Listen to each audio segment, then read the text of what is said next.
మాతృదేవోభవ పితృదేవోభవ ఆచార్య దేవోభవ. ఓం నమో మాందేశ్వరాయ నమః. అందరూ బాగుండాలి, అందరికి మంచి జరగాలి. తంత్ర జ్యోతిషం అనేటువంటి ఈ వీడియోలో భాగంగా 2026 సంవత్సరం మాస ఫలితాల్లో భాగంగా జూన్ మాసం కుంభరాశి వాళ్ళకు ఎలా ఉందో మనం ఇప్పుడు తెలుసుకోబోతున్నాం. ఈ కుంభరాశి వాళ్ళకు ఈ మాసం జూన్ మాసం 2వ తారీఖున 5వ ఇంట్లో ఉన్నటువంటి గురువు 6వ ఇంట్లోకి ఉచ్చస్థితిలోకి వస్తున్నాడు. 8వ తారీఖున చతుర్థ భాగ్యాధిపతి శుక్రుడు 6వ స్థానానికి వస్తున్నాడు. 22వ తారీఖున పంచమాధిపతి అష్టమాధిపతి బుధుడు 6వ స్థానానికి వస్తున్నాడు 5వ స్థానం నుంచి. 20వ తారీఖున ఈ రాశికి తృతీయ దశమాధిపతి కుజుడు అర్ధాష్టం అంటే 4వ స్థానంలోకి వస్తున్నాడు. యథావిధిగా ఏలినాటి శని జరుగుతూ ఉంది, థర్డ్ ఫేజ్ నడుస్తూ ఉంది. 2వ ఇంట్లో శనేశ్వరుడు, రాశిలో రాహు, సప్తమంలో కేతు గ్రహము సంచరిస్తూ ఉన్నాయి. ఈ గ్రహ సంచార రీత్యా చూస్తే వీళ్ళకు ఒక విధంగా ఏలినాటి శని కంట్రోల్ అవుతుంది. ఎందుకు అంటే 6వ స్థానంలోకి వచ్చినటువంటి గురువు 9వ స్థాన చూపుతో శనేశ్వరుని వీక్షించడం వల్ల ఏలినాటి శని అనేది వీళ్ళకు బలహీనపడుతుంది. గురువు ఉచ్చస్థిత ద్వితీయాధిపతి, ద్వితీయంలో శని ఉన్నాడు. ఆ రాశాధిపతి ఉచ్చస్థితి పొంది ద్వితీయంలో ఉన్నటువంటి శనేశ్వరుని చూడడం వల్ల ఇది క్యాలిక్యులేషన్. అదేవిధంగా ఇంక ఈ రాశికి ప్రత్యేకించి చెప్పుకోవాలంటే ఇతర శుభగ్రహాలు కేంద్ర కోణాల్లో లేవు. అంటే చతుర్థాధిపతి 6వ ఇంట్లోకి వచ్చాడు, భాగ్యాధిపతి అయినటువంటి శుక్రుడు కూడా 6వ ఇంట్లోకి వచ్చాడు. అదేవిధంగా పంచమాధిపతి 6వ ఇంట్లోకి వచ్చాడు. ఇక్కడ వచ్చేకాడికి మరి 6వ ఇంట్లోకి వచ్చినప్పుడు పరిస్థితి ఏంటంటే బుధుడు, శుక్రుడు, గురువు 3 గ్రహాలు ఈ మాసం కలుస్తున్నాయి. పంచమ స్థానంలోకి సప్తమాధిపతి వస్తున్నాడు. అంటే రుణము ద్వారా వీళ్ళకు ఏదైనా బెనిఫిట్ జరిగింది. బ్యాంక్ లోన్స్ దొరకచ్చు, లేదా ఇంకేదైనా తక్కువ వడ్డీకి డబ్బులు దొరకచ్చు. 6వ స్థానం అంటే సర్వీసు, అప్పు చేసి ఏదైనా వ్యాపారం చేసేదానికి లేదా ఇంకేదన్నా సమస్య తీర్చుకోవడానికి అవకాశాలు ఎక్కువగా ఉన్నాయి. అర్ధాష్టమంలోకి కుజుడు వస్తున్నాడు. కుజుడు వచ్చి వీళ్ళకు 10వ స్థానాన్ని 11వ స్థానాన్ని చూస్తాడు. అంటే 10, 11 వృత్తిలో లాభాలు. శత్రు రోగ రుణకారకుడు 10, 11 స్థానాలు చూస్తున్నాడు. రుణస్థానంలో 3 శుభగ్రహాలు ఉన్నాయి. కాబట్టి వీళ్ళకు ఏదైనా క్రెడిట్స్ చేసేదానికి అవకాశం ఎక్కువ ఉంది. ఏదైనా చేస్తే కూడా అప్పు చేసేదానికి అవకాశం బలం అనమాట. ఒకవేళ డబ్బులు ఉంటే కూడా దానికి ఇంకొంత డబ్బు కావాలి, దాన్ని మనం కొంత అప్పు చేసుకుని మన దగ్గర ఉన్నది కలుపుకొని చేసుకోవాలనేటువంటి పరిస్థితి తీసుకొస్తుంది.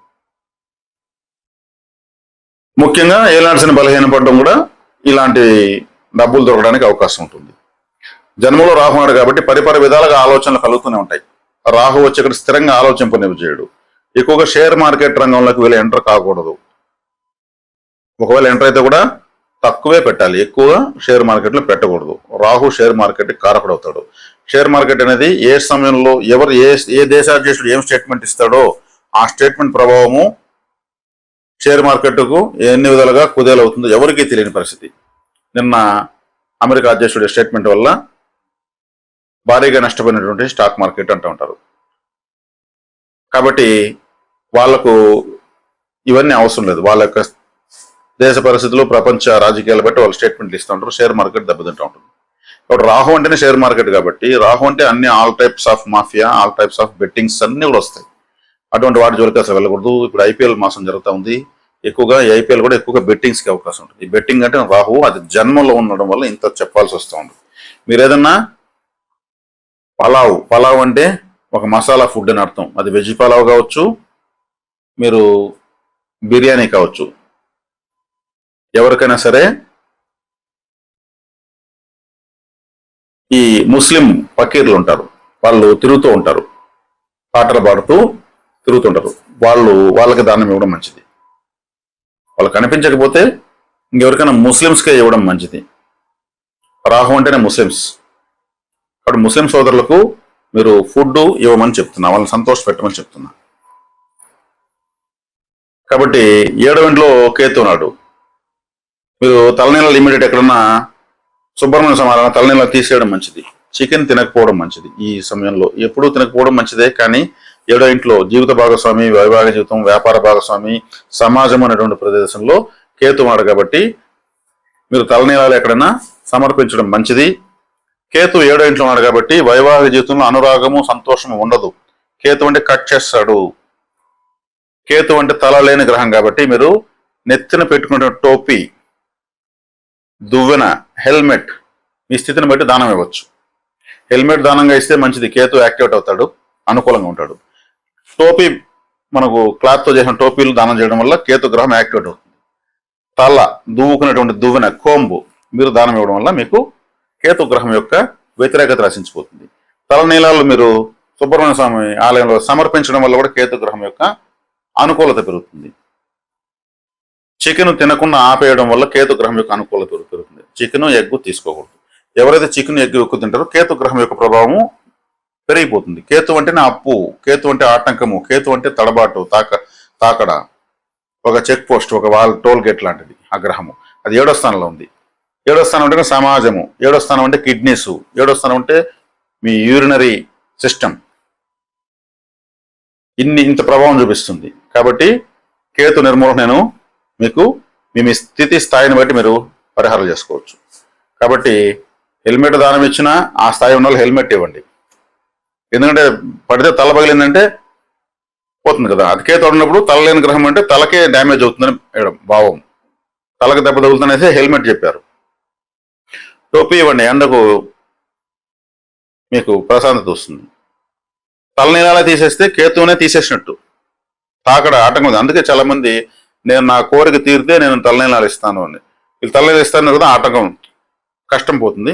ఆటోమేటిక్గా వీళ్ళు పోయి తలనీలాలు ఇస్తారు. తలనీలాలు ఇవ్వడం సీక్రెట్ ఏమంటే కేతు గ్రహాన్ని తీసేస్తూ ఉంటే అప్పులు తీరుతాయి, కష్టాలు తీరుతాయి, ఆటంకాలు తీరుతూనే ఉంటాయి. దువ్వనివ్వండి, ఇమ్మీడియట్ రిలాక్స్ అవుతారు. దువ్వుకున్న ప్రతి ఒక్కరు రిలాక్స్ అవుతారు. మీరు బార్బర్ షాపులకి ఓ 5 రూపాయలు పడుతున్న దువ్వెన, ఓ 30-40 దువ్వెనలు తీసుకోండి.